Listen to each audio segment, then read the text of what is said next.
Assalamualaikum sahabat. Selamat datang kembali di channel Keluarga Kehidupan. Pernahkah kalian membayangkan, setelah bertahun-tahun menjadi menantu yang selalu membantu keluarga suami, suatu malam kalian justru diminta mengorbankan seluruh tabungan dan menjual mobil hasil jerih payah sendiri demi memenuhi keinginan adik ipar? Itulah yang kualami. Di depan meja makan, suamiku menatapku tanpa rasa bersalah lalu berkata, "Kamu pilih kasih tabunganmu, jual mobilmu, atau rumah tangga kita selesai malam ini." Semua orang menunggu aku menyerah. Mereka yakin aku akan takut kehilangan pernikahan. Namun yang tidak mereka duga, aku justru mengucapkan satu kalimat yang membuat seluruh keluarga terdiam. Kalau pilihannya seperti itu, aku lebih memilih bercerai. Sejak malam itulah topeng keluarga yang selama ini terlihat harmonis mulai runtuh satu persatu. Keserakahan, kebohongan, dan pengkhianatan yang selama bertahun-tahun disembunyikan akhirnya terbongkar dengan cara yang tidak pernah mereka bayangkan. Lalu, bagaimana kisah selengkapnya? Mari kita simak bersama. Awal Oktober di Jakarta selalu menghadirkan udara yang aneh. Hujan turun hampir setiap sore, tetapi hawa di dalam rumah justru terasa semakin pengap. Malam itu aku pulang kerja lebih lambat dari biasanya. Tubuhku lelah setelah seharian menyelesaikan revisi desain dari klien, sementara pikiranku hanya ingin segera mandi lalu beristirahat. Namun baru saja aku memarkir mobil Brio putih milikku di depan rumah, Bu Ratna sudah menyambut dari teras. "Nadia, cepat masuk. Malam ini semua harus makan bersama. Ada urusan keluarga yang penting." Nada bicaranya terdengar biasa, tetapi ada sesuatu yang membuatku merasa tidak nyaman. Selama 3 tahun menjadi menantu di rumah itu, aku sudah hafal.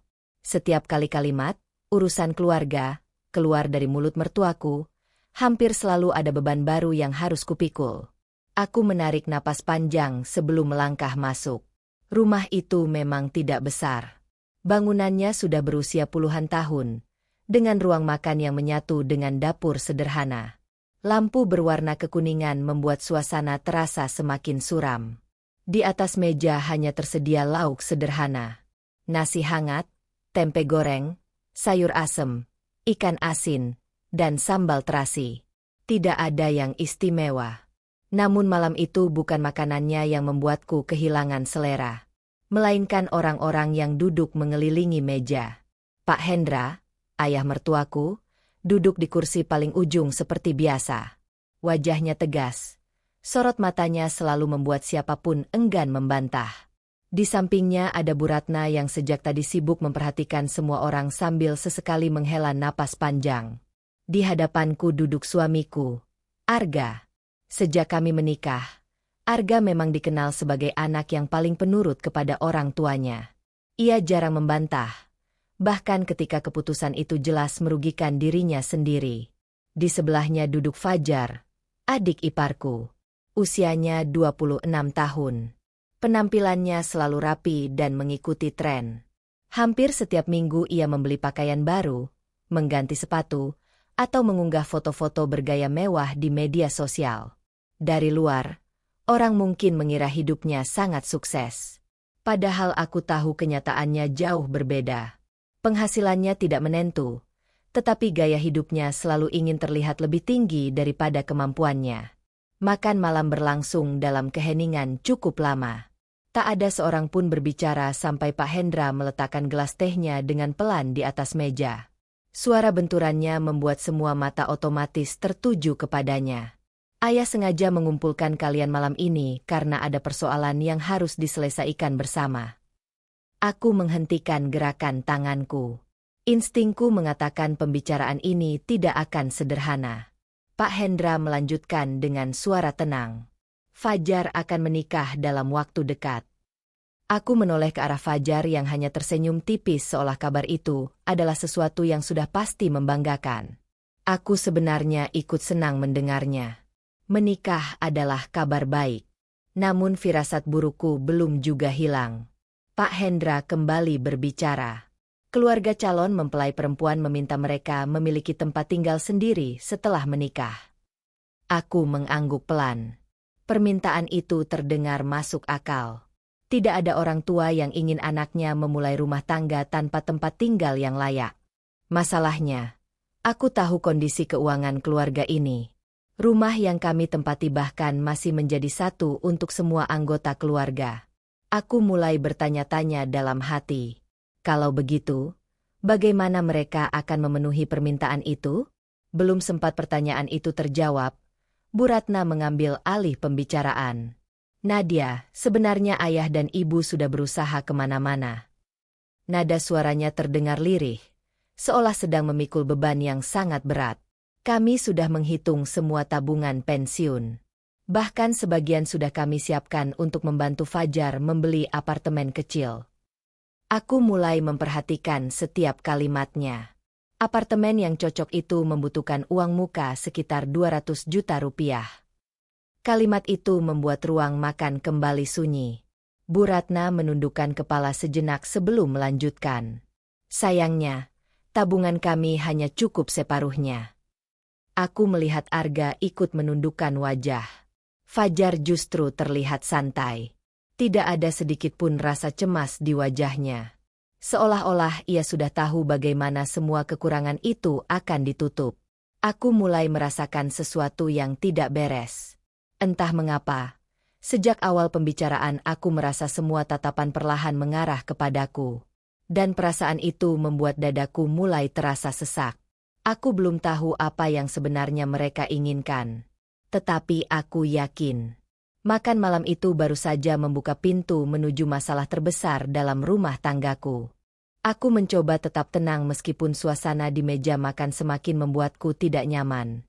Pak Hendra dan Bu Ratna saling berpandangan seolah sudah menyusun kalimat berikutnya. Sementara itu, Arga masih menundukkan kepala tanpa berani menatapku. Sikapnya membuat perasaanku semakin gelisah. Beberapa detik kemudian, Fajar meletakkan sendoknya lalu menyandarkan tubuh ke kursi. Senyumnya terlihat santai, seakan pembicaraan ini hanyalah obrolan biasa. Mbak Nadia, Mas Arga, sebenarnya ayah sama ibu sudah berusaha semampunya. Tinggal sedikit lagi supaya semuanya beres. Aku hanya mendengarkan. Kalau keluarga sendiri saja tidak saling membantu, mau berharap ke siapa lagi? Kalimat itu terdengar sederhana. Namun bagiku, itu terasa seperti pintu pembuka menuju sesuatu yang sudah mereka rencanakan. Aku melirik Arga. Aku berharap suamiku akan menjelaskan maksud adiknya. Tetapi Arga tetap diam. Ia hanya memainkan ujung sendok di atas piringnya. Bu Ratna kembali berbicara dengan nada yang dibuat selembut mungkin. Nadia, ayah sama ibu sebenarnya berat menyampaikan ini. Beliau menghela napas panjang. Kami hanya kekurangan sekitar 100 juta rupiah untuk uang muka apartemen. Jantungku mulai berdetak lebih cepat. Angka itu terdengar sangat familiar. 100 juta. Jumlah yang sama persis dengan deposito yang selama ini kusimpan. Deposito itu bukan hasil pemberian siapapun. Uang itu dikumpulkan sedikit demi sedikit oleh kedua orang tuaku sejak aku masih kuliah. Bertahun-tahun mereka bekerja di kampung, menjual hasil panen, memelihara ternak, dan hidup sangat sederhana agar suatu hari anak perempuannya memiliki pegangan jika menghadapi keadaan darurat.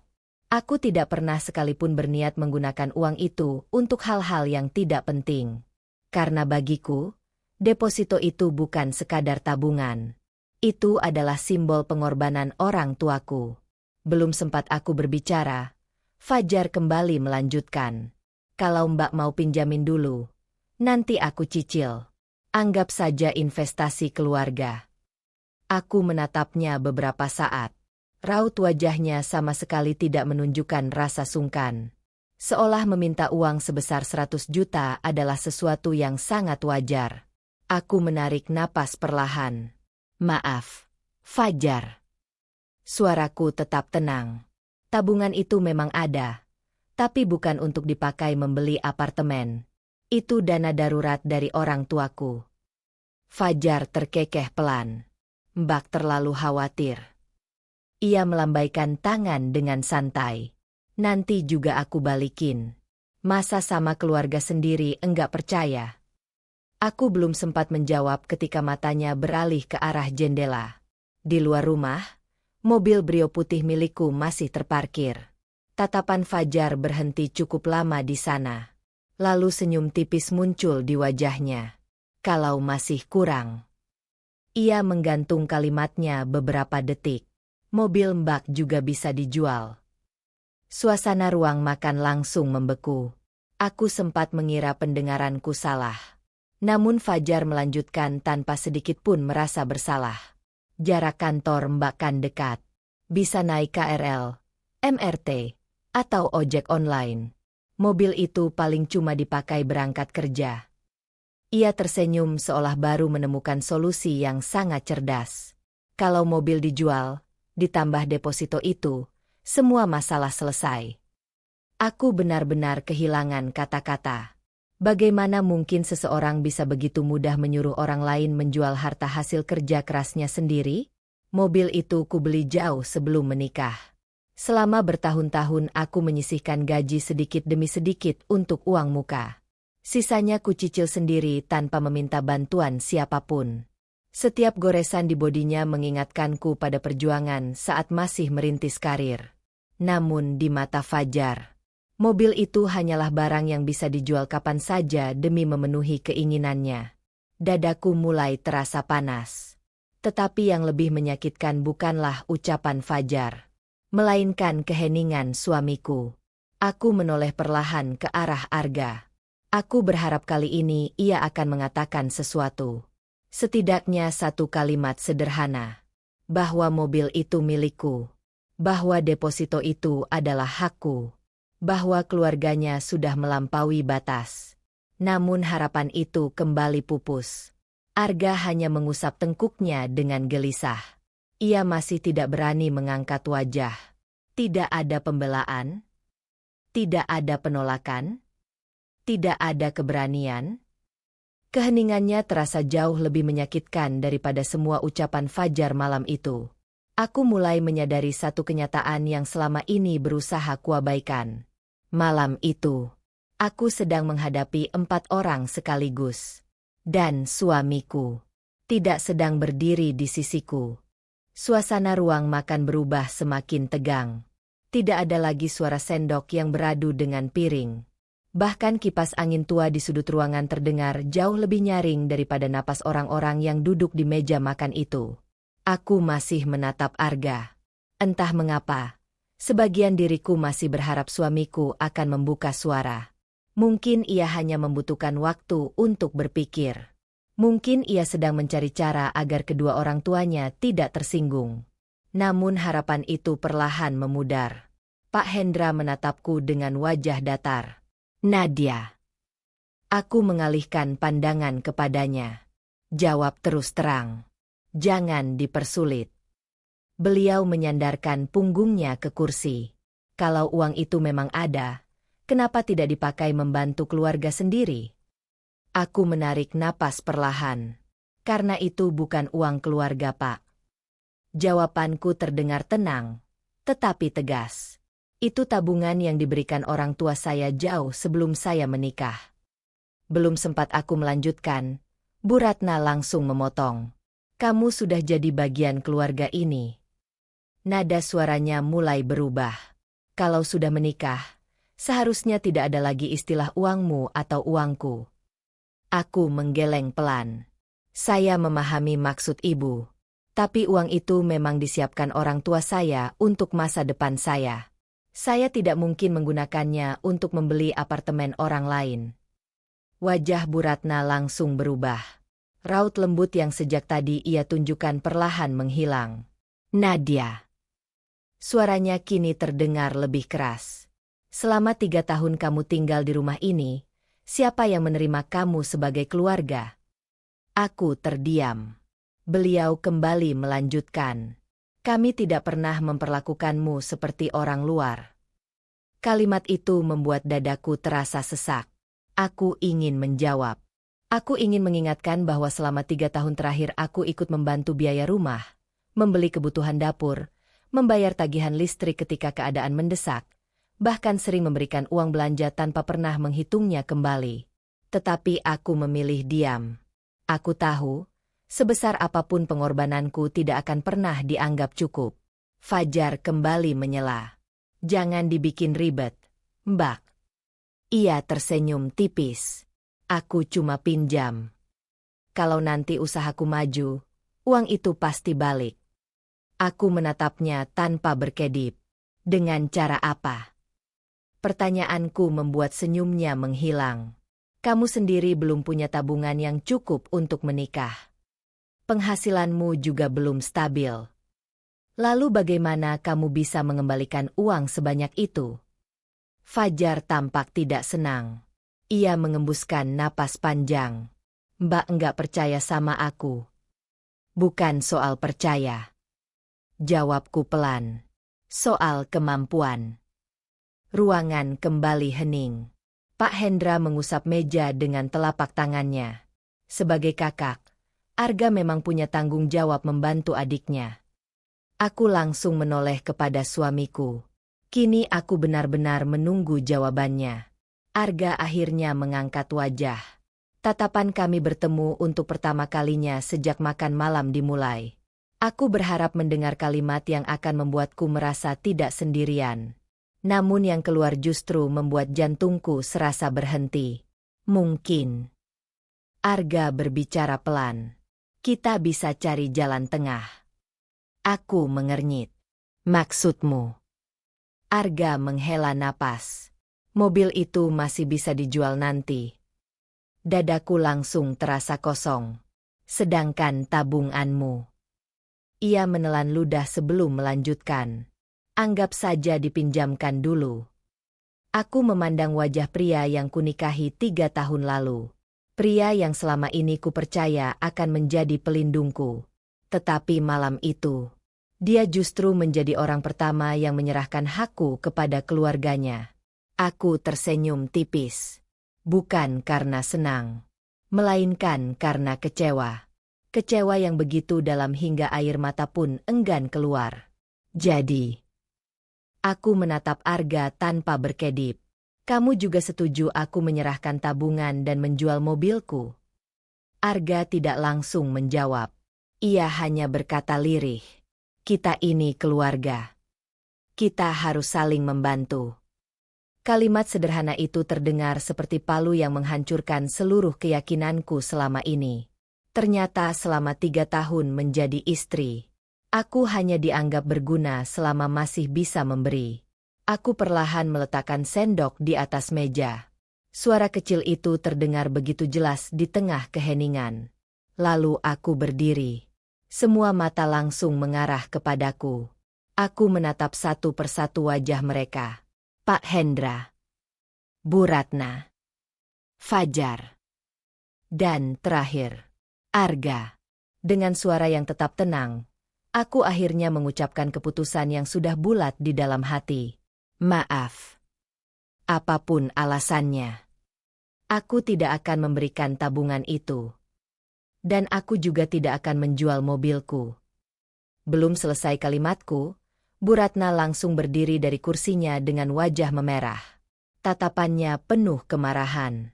Aku tahu. Badai yang sebenarnya baru saja dimulai. Ruangan yang semula sunyi mendadak dipenuhi suara bentakan. Bu Ratna berdiri sambil menunjuk ke arahku. Wajahnya memerah karena emosi. Jadi selama ini kamu cuma pura-pura baik. Nada suaranya menggema di seluruh rumah. Begitu keluarga butuh bantuan, langsung berubah seperti orang asing. Aku tetap berdiri di tempatku. Bu, saya bukan tidak mau membantu. Aku berusaha menjaga nada bicaraku tetap tenang. Tapi yang diminta bukan jumlah yang sedikit. Itu tabungan yang disiapkan orang tua saya sejak lama. Dan mobil itu juga saya beli dengan hasil kerja saya sendiri. Pak Hendra langsung menggeleng pelan. Kamu masih saja membedakan keluargamu dengan keluarga suami. Beliau menatapku tajam. Kalau sudah menikah, seharusnya semua kepentingan keluarga didahulukan. Aku mulai merasakan lelah. Sejak pembicaraan dimulai, tidak satu pun dari mereka mencoba memahami posisiku. Yang mereka pikirkan hanya satu. Bagaimana caranya agar aku menyerahkan apa yang mereka inginkan? Fajar ikut berdiri. Ekspresinya jauh berbeda dibanding beberapa menit sebelumnya. Senyumnya sudah hilang. Aku nggak nyangka, Mbak. Ia menggeleng pelan. Selama ini aku selalu hormat sama Mbak. Ternyata kalau urusan uang, Mbak langsung berubah. Aku menatapnya tanpa emosi. Fajar. Kalau memang kamu mampu mencicil 100 juta kepadaku, kenapa sejak awal kamu tidak menabung sendiri untuk membeli tempat tinggal sebelum memutuskan menikah? Kalimat itu membuat wajahnya berubah. Ia tidak langsung menjawab. Sebaliknya, ia justru mengalihkan pandangan kepada Arga. Seolah meminta kakaknya mengambil alih keadaan. Aku ikut menoleh. Kini seluruh harapanku benar-benar tertuju kepada suamiku. Arga.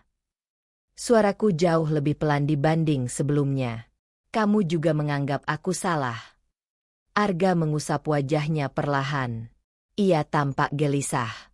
Beberapa kali menarik napas sebelum akhirnya berbicara. Nadia. Aku paham perasaanmu. Tapi ayah sama ibu juga nggak mungkin minta bantuan kalau memang enggak benar-benar butuh. Aku menggeleng pelan. Jadi menurutmu aku harus menyerahkan semuanya? Arga terdiam beberapa saat. Lalu ia berkata dengan suara lirih. Kita cari jalan yang paling baik. Kamu cairkan dulu depositomu. Soal mobil. Ia menoleh sebentar ke arah Fajar. Kalau memang perlu, ya dijual saja. Dadaku seperti dihantam sesuatu yang sangat keras.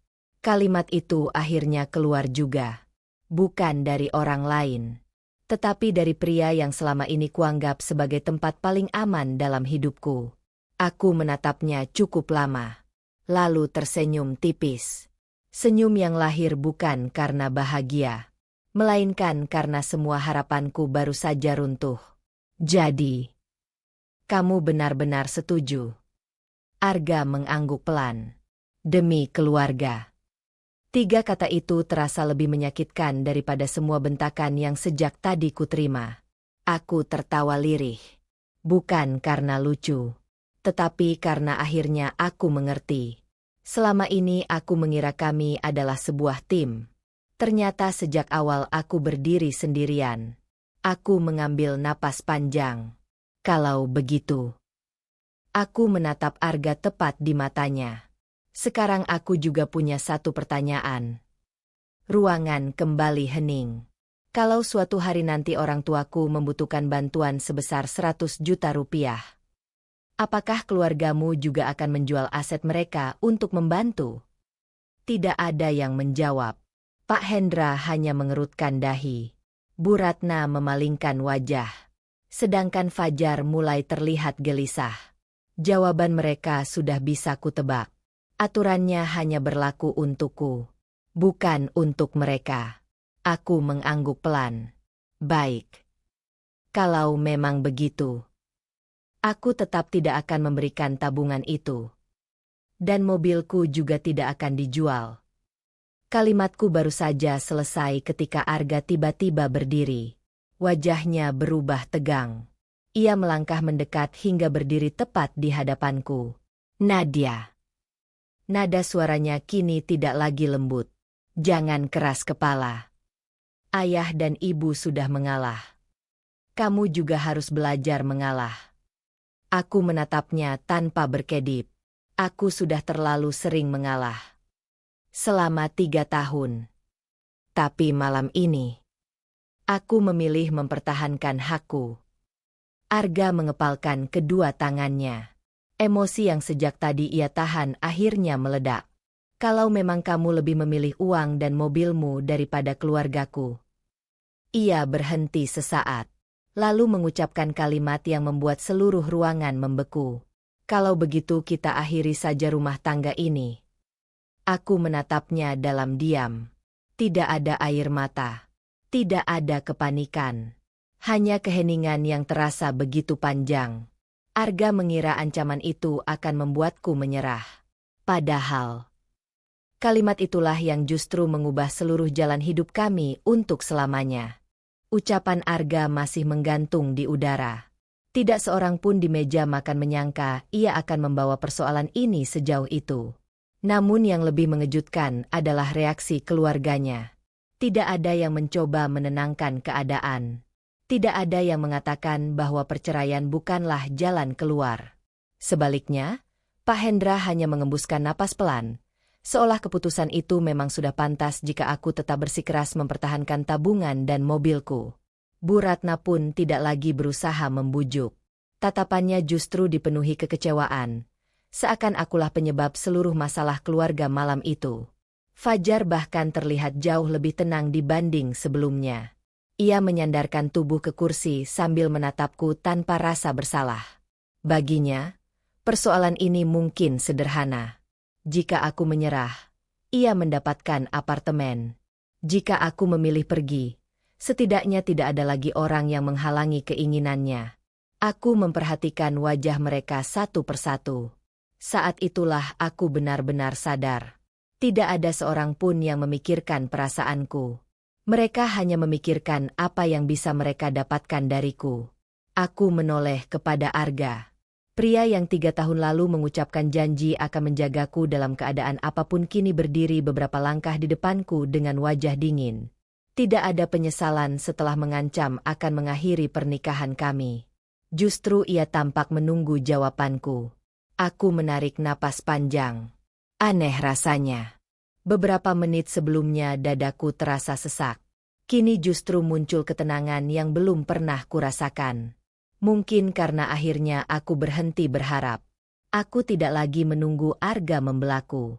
Aku juga tidak lagi berharap keluarganya memahami posisiku. Semua sudah terlihat sangat jelas. Selama ini aku hanya diterima selama masih bisa memberi manfaat. Aku mengangguk pelan, lalu berkata dengan suara yang tetap terkendali. Kalau itu memang keputusanmu, aku akan menghormatinya. Kalimat singkat itu langsung mengubah ekspresi Arga. Ia tampak terkejut. Mungkin ia mengira aku akan menangis, memohon, atau akhirnya menyerahkan semua yang mereka minta. Namun tidak satu pun itu kulakukan. Aku hanya mengambil tas yang sejak tadi berada di kursi, lalu melangkah menuju ruang tengah. Bu Ratna akhirnya bersuara, kali ini dengan nada yang lebih tinggi. Nadia, kamu mau kemana? Aku berhenti sejenak. Aku ingin menenangkan diri.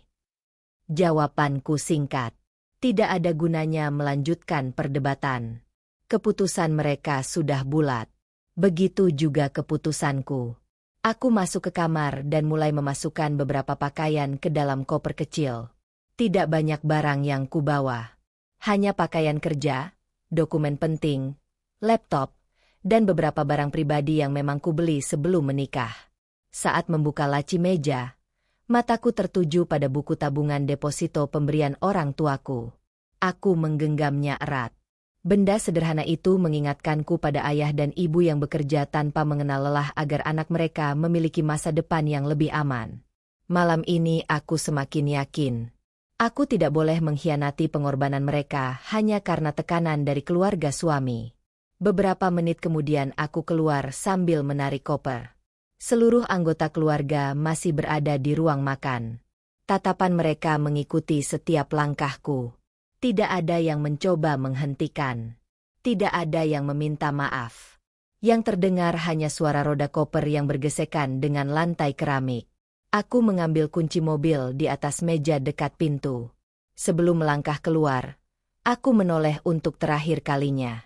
Rumah yang selama 3 tahun kuanggap sebagai rumah sendiri tiba-tiba terasa begitu asing. Aku tidak lagi melihat kehangatan keluarga di dalamnya. Yang kulihat hanyalah orang-orang yang kecewa karena rencana mereka gagal. Tanpa mengucapkan sepatah kata lagi, aku membuka pintu dan berjalan menuju mobil. Mesin mobil menyala pelan. Aku menggenggam setir beberapa saat sambil memandangi rumah itu dari balik kaca depan. Tidak ada seorang pun yang keluar mengejarku. Tidak ada yang berusaha menahan kepergianku. Malam itu, untuk pertama kalinya sejak menikah, aku meninggalkan rumah tersebut bukan sebagai seorang istri yang sedang marah. melainkan sebagai seorang perempuan yang mulai menerima kenyataan bahwa pernikahannya mungkin benar-benar telah berakhir. Dan aku sama sekali tidak menyangka, keesokan paginya Arga akan melakukan sesuatu yang membuat penyesalannya dimulai jauh lebih cepat daripada yang ia bayangkan. Aku menginap di apartemen sahabatku, Maya. Sudah hampir 10 tahun kami saling mengenal. Ia tidak banyak bertanya saat melihatku datang membawa koper di tengah malam. Setelah mendengar garis besarnya, ia hanya menyiapkan kamar tamu dan memintaku beristirahat. Malam itu aku hampir tidak tidur. Bukan karena menyesali keputusanku, melainkan karena pikiranku terus mengulang semua kejadian di rumah Arga. Semakin kuingat, semakin jelas bahwa persoalan itu bukan sekadar tentang uang. Masalah sebenarnya adalah mereka merasa berhak menentukan apa yang harus kulakukan terhadap hasil jerih payahku sendiri. Pagi harinya aku berangkat bekerja seperti biasa. Aku sengaja menjaga rutinitas agar pikiranku tidak larut dalam kesedihan.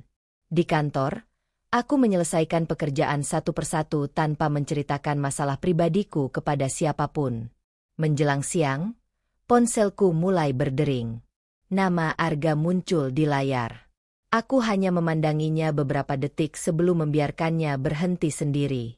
Tak lama kemudian, panggilan kedua masuk. Lalu yang ketiga. Aku tetap tidak mengangkat. Beberapa menit kemudian, pesan singkat mulai berdatangan. Isinya bukan permintaan maaf. Arga hanya memintaku pulang agar masalah bisa dibicarakan lagi bersama keluarganya. Aku membaca semuanya tanpa membalas. Bagiku, pembicaraan itu sudah selesai sejak malam sebelumnya. Menjelang sore, Bu Ratna ikut menghubungiku. Nada pesannya jauh berbeda. Beliau menulis bahwa seorang istri tidak pantas meninggalkan rumah hanya karena persoalan kecil. Menurutnya, aku seharusnya meminta maaf kepada suami dan kembali sebelum masalah menjadi semakin besar. Aku hanya menghela napas. Yang mereka sebut persoalan kecil justru hampir merenggut rasa hormatku kepada diri sendiri. Aku mulai menyadari sesuatu. Tidak satu pun dari mereka merasa telah berbuat salah. Mereka hanya menganggap aku terlalu keras kepala. Sore itu Maya menghampiriku setelah jam kerja selesai. Ia mengajakku makan malam di warung langganan dekat kantor. Di sana aku akhirnya menceritakan semuanya secara lebih lengkap. Maya mendengarkan tanpa menyela. Sesekali ia hanya mengangguk pelan. Setelah aku selesai bercerita, ia meletakkan gelasnya di atas meja. Kalau mereka benar-benar menghargaimu, mereka tidak akan memaksamu memilih antara hakmu atau pernikahanmu. Kalimat sederhana itu membuatku terdiam. Selama ini aku terlalu sibuk mempertahankan rumah tangga hingga lupa bertanya pada diri sendiri. Apakah rumah tangga itu juga sedang mempertahankanku? Malam itu, sebelum tidur, aku kembali membuka ponsel. Jumlah panggilan tak terjawab dari Arga sudah belasan kali. Beberapa pesan baru juga masuk. Namun isinya masih sama. Tidak ada kata maaf. Tidak ada penyesalan. Yang ada hanya permintaan agar aku pulang karena ayah dan ibu ingin berbicara lagi. Aku mematikan layar ponsel. Aku tahu, jika aku kembali sekarang, mereka hanya akan mengulang tekanan yang sama sampai aku menyerah. Aku tidak ingin itu terjadi. Keesokan paginya, saat sedang bersiap berangkat kerja, sebuah pesan masuk dari nomor yang tidak kukenal. Isi pesannya sangat singkat. Bu Nadia, saya dari pihak bank. Kami ingin mengonfirmasi permintaan informasi mengenai deposito atas nama ibu yang diajukan oleh seseorang yang mengaku sebagai keluarga. Aku membaca pesan itu berulang kali. Dadaku langsung berdebar. Hanya ada satu pertanyaan yang muncul di kepalaku. Siapa yang berani mencoba mencari informasi tentang deposito milikku tanpa sepengetahuanku? Aku langsung menghubungi nomor yang mengirim pesan itu. Petugas bank menjelaskan bahwa tidak ada transaksi yang dilakukan terhadap rekeningku. Mereka hanya ingin memastikan karena ada seseorang yang datang ke kantor cabang dan mencoba menanyakan informasi mengenai deposito atas namaku. Tentu saja permintaan itu ditolak. Petugas bank menegaskan bahwa informasi rekening tidak dapat diberikan kepada siapapun tanpa persetujuan pemilik. Mendengar penjelasan itu, Aku sedikit lega. Setidaknya uangku masih aman. Namun rasa lega itu hanya bertahan beberapa saat. Yang jauh lebih menggangguku adalah kenyataan bahwa ada orang yang sengaja datang mencari informasi mengenai tabunganku. Aku tidak perlu berpikir lama untuk menebak siapa pelakunya. Tidak banyak orang yang mengetahui keberadaan deposito itu. Hanya kedua orang tuaku, Arga, dan keluarganya. Sepanjang perjalanan menuju kantor, pikiranku dipenuhi berbagai kemungkinan. Semakin kupikirkan, semakin sulit bagiku menerima kenyataan bahwa keluargaku sendiri bisa melakukan hal seperti itu. Siang harinya, saat sedang menyelesaikan pekerjaan, Arga kembali menghubungiku. Kali ini aku memutuskan mengangkat telepon. Bukan karena ingin berdamai. Aku hanya ingin mendengar apa yang akan ia katakan. Suara Arga terdengar lebih pelan dibanding biasanya. Ia mengatakan bahwa orang tuanya ingin bertemu lagi dan berharap masalah itu tidak diperbesar. Namun tidak ada sedikitpun penjelasan mengenai ancaman perceraian yang ia ucapkan malam itu. Tidak ada pula permintaan maaf atas sikap keluarganya. Semua seolah dianggap sebagai kesalahpahaman biasa. Aku mendengarkan sampai selesai, lalu menjawab dengan tenang. Aku bersedia berbicara jika pembahasannya bukan lagi tentang deposito ataupun mobilku. Selain itu, aku juga meminta agar tidak ada lagi tekanan dari siapapun. Setelah menyampaikan itu, aku menutup telepon. Aku merasa pembicaraan tersebut tidak akan menghasilkan apa-apa. Sore harinya, Maya mengirimkan sebuah tangkapan layar. Ia mendapatkannya dari media sosial. Aku membukanya tanpa curiga. Beberapa detik kemudian wajahku langsung membeku. Foto itu memperlihatkan Fajar sedang berada di sebuah kantor pemasaran apartemen bersama calon istrinya. Di bawah foto itu tertulis keterangan bahwa mereka sedang memilih unit impian untuk memulai kehidupan baru. Yang membuatku terkejut bukan fotonya, melainkan komentar yang ditulis Fajar. Ia menulis bahwa semua urusan pembayaran hampir selesai, tinggal menunggu proses terakhir. Aku membaca kalimat itu berulang kali. Mereka begitu yakin apartemen itu akan segera dimiliki. Padahal aku sudah menolak membantu. Artinya, sejak awal mereka memang yakin uang itu akhirnya akan jatuh ke tangan mereka. Aku mulai bertanya-tanya. Apakah mereka sudah merencanakan semuanya sebelum makan malam itu? Malamnya, Maya berhasil mendapatkan informasi lain dari seorang teman yang kebetulan mengenal calon istri Fajar. Dari cerita itu, aku mengetahui sesuatu yang membuat semuanya menjadi jauh lebih masuk akal. Ternyata kepada keluarga calon istrinya, Fajar sudah mengaku memiliki tabungan yang cukup untuk membeli apartemen. Ia juga mengatakan bahwa keluarganya siap membantu jika ada kekurangan. Dengan kata lain, janji itu sudah terlanjur diucapkan sebelum siapapun meminta persetujuanku. Aku menarik napas panjang. Kini semuanya mulai terlihat jelas. Aku bukan diminta membantu. Aku dijadikan jalan keluar atas janji yang dibuat orang lain. Dan ketika aku menolak, akulah yang dianggap sebagai penyebab masalah. Aku baru saja menyimpan ponsel ketika sebuah pesan baru masuk dari Arga. Isinya hanya satu kalimat. Besok ayah dan ibu mau datang ke kantormu. Mereka bilang masalah ini harus diselesaikan sekali untuk selamanya. Pesan dari Arga kubaca berkali-kali. Aku tidak merasa takut. Justru aku mulai penasaran. Mengapa mereka begitu memaksa bertemu? Padahal aku sudah mengatakan dengan jelas bahwa keputusan mengenai deposito dan mobilku tidak akan berubah. Keesokan paginya aku berangkat lebih awal. Sesampainya di kantor, aku langsung menemui manajer dan menjelaskan bahwa mungkin akan ada persoalan pribadi yang datang mencariku. Aku meminta izin apabila nanti harus keluar sebentar untuk menyelesaikannya. Untungnya, atasanku memahami keadaan. Ia hanya berpesan agar semua tetap dilakukan dengan baik dan tidak mengganggu pekerjaan. Menjelang makan siang, telepon dari petugas resepsionis masuk. Beliau memberitahu bahwa ada 3 orang yang ingin menemuiku. Aku langsung tahu siapa mereka.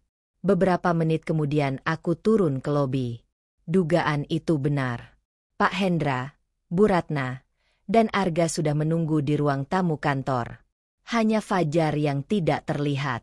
Wajah ketiganya tampak serius. Tidak ada senyum. Tidak ada sapaan hangat. Mereka datang seolah sedang menjalankan sebuah misi. Aku mengajak mereka duduk di area yang lebih sepi agar tidak mengganggu tamu lain. Begitu semua duduk, Pak Hendra langsung membuka pembicaraan. Beliau mengatakan bahwa masalah keluarga seharusnya tidak berlarut-larut. Menurutnya, semua persoalan bisa selesai jika masing-masing mau mengalah.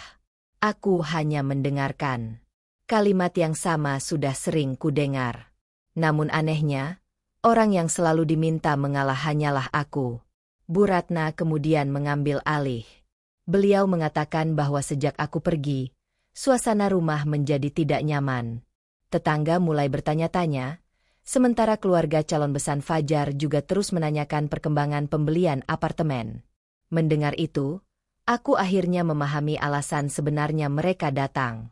Mereka bukan sedang memikirkan rumah tanggaku. Mereka sedang memikirkan janji yang terlanjur mereka buat kepada orang lain. Aku mengangkat kepala dan menatap mereka satu persatu. Dengan tenang aku bertanya, mengapa mereka berani menjanjikan sesuatu yang belum tentu mereka miliki? Tidak ada yang langsung menjawab. Arga terlihat menundukkan wajah. Pak Hendra hanya menarik napas panjang. Sementara Bu Ratna berusaha mengalihkan pembicaraan dengan mengatakan bahwa keluarga seharusnya saling menjaga nama baik. Aku kembali terdiam. Semakin lama berbicara, semakin jelas bahwa tidak ada sedikitpun penyesalan atas semua perlakuan mereka. Tidak ada permintaan maaf karena telah memaksaku. Tidak ada penyesalan karena Arga mengancam perceraian. Yang mereka inginkan hanya satu. Aku berubah pikiran. Beberapa saat kemudian Arga akhirnya berbicara. Ia mengatakan bahwa jika aku bersedia membantu sekarang, semua persoalan akan selesai dan kehidupan kami bisa kembali seperti semula. Kalimat itu membuatku hampir tersenyum. Bagaimana mungkin semuanya kembali seperti semula? Kepercayaan yang hancur tidak bisa diperbaiki hanya dengan berpura-pura melupakan semuanya. Aku kemudian menyampaikan satu keputusan yang sudah kupikirkan sejak meninggalkan rumah. Aku mengatakan bahwa persoalan uang sudah selesai. Tidak ada lagi yang perlu dibahas. Namun mulai hari itu, aku ingin hubungan kami diselesaikan melalui jalur yang benar. Aku meminta agar semua urusan berikutnya dibicarakan dengan kepala dingin, tanpa tekanan dan tanpa melibatkan seluruh keluarga. Mereka tampak saling berpandangan. Mungkin mereka mulai menyadari bahwa aku tidak lagi mudah dipengaruhi. Suasana kembali sunyi. Di tengah keheningan itu, Arga mengeluarkan sebuah map coklat dari tasnya. Ia mendorong map tersebut ke hadapanku. Ayah menyuruhku membawa ini. Aku membuka map itu perlahan. Beberapa lembar kertas tersusun rapi di dalamnya. Saat membaca halaman pertama, darahku seolah berhenti mengalir. Itu bukan surat permintaan maaf. Bukan pula kesepakatan keluarga. Melainkan draft gugatan cerai yang sudah disiapkan lengkap dengan namaku sebagai pihak tergugat. Aku memandangi lembar demi lembar dokumen yang ada di tanganku. Tidak ada rasa marah. Tidak ada pula kepanikan. Yang kurasakan justru sebuah kelegaan. Selama beberapa hari terakhir, aku terus bertanya-tanya apakah Arga masih menganggap ancaman perceraian itu sebagai emosi sesaat. Kini jawabannya ada tepat di hadapanku. Ia benar-benar sudah menyiapkannya. Aku menutup map itu perlahan, lalu mengembalikannya ke atas meja.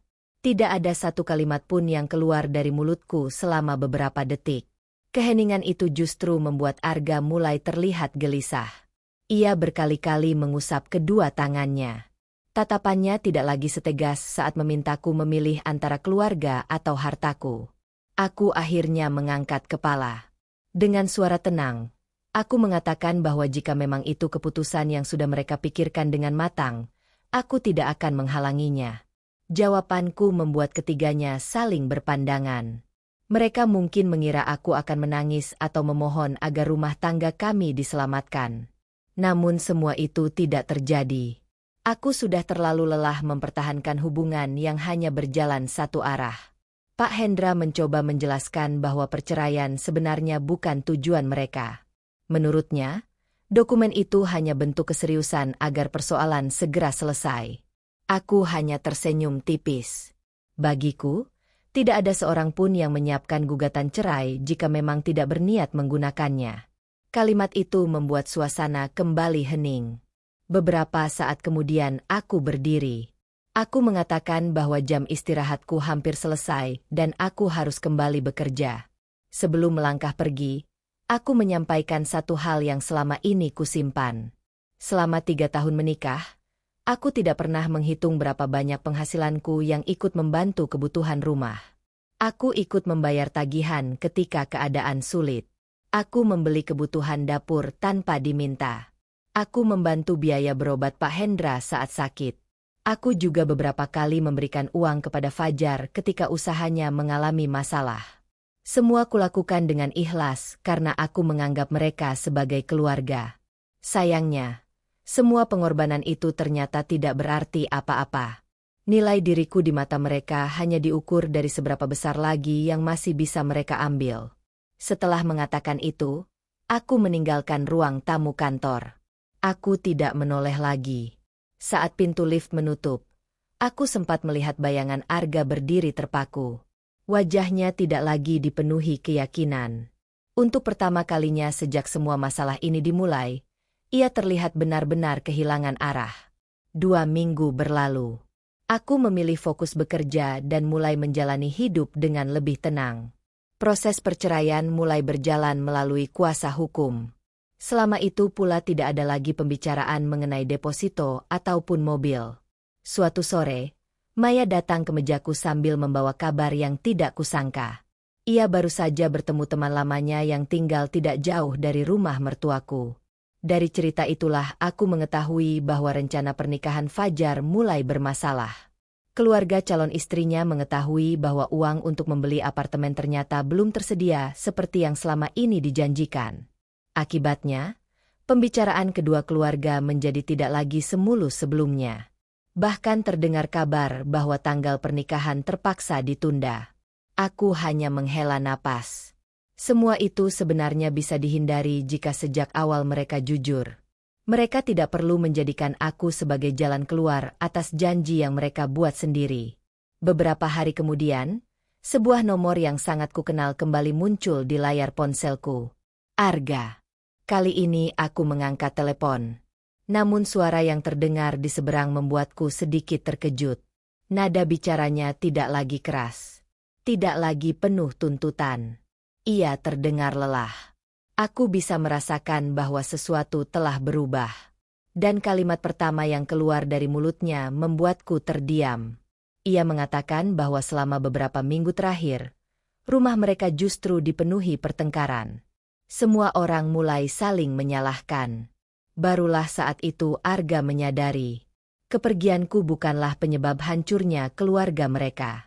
Melainkan awal terbongkarnya kesalahan yang selama ini mereka tutupi sendiri. Telepon dari Arga menjadi percakapan terakhir kami sebagai suami istri. Setelah hari itu, semua proses berjalan melalui kuasa hukum masing-masing. Tidak ada lagi perdebatan. Tidak ada lagi pembahasan mengenai deposito, mobil, ataupun apartemen. Aku memilih menjalani semuanya dengan tenang. Beberapa bulan kemudian, sidang perceraian akhirnya selesai. Hakim menyatakan pernikahan kami resmi berakhir. Saat keluar dari ruang sidang, aku tidak menangis. Perasaanku justru jauh lebih ringan. Aku kehilangan seorang suami. Namun aku berhasil menyelamatkan harga diriku. Waktu terus berjalan. Aku kembali fokus bekerja dan menerima beberapa proyek baru. Karierku berkembang lebih baik dibanding sebelumnya. Sebagian penghasilanku mulai kutabung lagi. Sebagian lagi kukirimkan kepada kedua orang tuaku sebagai bentuk terima kasih atas semua pengorbanan mereka selama ini. Mereka tidak pernah meminta balasan. Tetapi aku ingin mereka menikmati hasil kerja keras anak yang selama ini selalu mereka lindungi. Di sisi lain, kehidupan keluarga Arga justru berjalan berbeda. Dari beberapa orang yang masih kukenal di lingkungan rumah lamaku, Aku mendengar bahwa rencana pembelian apartemen akhirnya dibatalkan. Fajar tidak mampu memenuhi pembayaran yang sudah dijanjikan. Keluarga calon istrinya merasa kecewa karena sejak awal mereka menerima informasi yang tidak sesuai dengan kenyataan. Beberapa bulan kemudian, pertunangan itu pun berakhir. Fajar kehilangan calon istrinya. Bukan karena kekurangan harta, melainkan karena kejujuran yang hilang sejak awal. Pak Hendra dan Bu Ratna juga mulai menyadari akibat dari keputusan mereka. Rumah yang dulu selalu ramai kini terasa jauh lebih sunyi. Mereka bukan hanya kehilangan seorang menantu. Mereka kehilangan orang yang selama bertahun-tahun ikut membantu menjaga rumah tanpa pernah meminta penghargaan. Suatu sore, hampir setahun setelah perceraian kami, aku bertemu Arga secara tidak sengaja di sebuah pusat perbelanjaan. Wajahnya tampak jauh lebih kurus. Rambutnya mulai dipenuhi uban tipis di beberapa bagian. Ia berjalan sendirian. Saat melihatku, langkahnya langsung terhenti. Aku menghampirinya dengan tenang. Tidak ada lagi rasa marah di dalam hati. Semua luka itu sudah sembuh oleh waktu. Kami berbincang beberapa menit. Arga bercerita bahwa ia kini tinggal bersama kedua orang tuanya. Hubungannya dengan Fajar juga tidak lagi seakrab dulu, karena sering terjadi perselisihan mengenai masalah keuangan. Ia mengaku baru memahami banyak hal setelah aku benar-benar pergi. Selama aku masih ada, ia terlalu yakin bahwa aku akan selalu memaafkan dan mengalah. Karena keyakinan itulah, ia tidak pernah menyadari bahwa setiap pengorbanan memiliki batas. Kini semuanya sudah terlambat. Kepercayaan yang hilang tidak bisa dibeli dengan penyesalan. Sebelum kami berpisah, Arga meminta maaf atas semua yang pernah terjadi. Aku menerima permintaan maaf itu. Bukan untuk kembali, melainkan agar kami sama-sama bisa melanjutkan hidup tanpa membawa kebencian. Aku kemudian berjalan meninggalkannya. Kali ini tidak ada lagi beban di dadaku. Aku tidak menoleh ke belakang. Karena aku tahu, hidupku tidak lagi berada di sana. Dari semua yang kualami, aku belajar satu hal yang tidak akan pernah kulupakan. Membantu keluarga adalah perbuatan yang baik. Namun kebaikan tidak boleh dipaksakan. Pengorbanan juga tidak boleh dijadikan kewajiban oleh orang lain. Rumah tangga yang sehat dibangun di atas rasa saling menghargai, bukan rasa memiliki atas harta pasangan. Ketika seseorang mulai menganggap pengorbanan kita sebagai hak yang bisa dituntut kapan saja, saat itulah batas harus ditegakkan. Karena mempertahankan harga diri bukanlah bentuk keegoisan, melainkan bentuk penghormatan kepada diri sendiri dan kepada orang-orang yang telah berjuang untuk masa depan kita.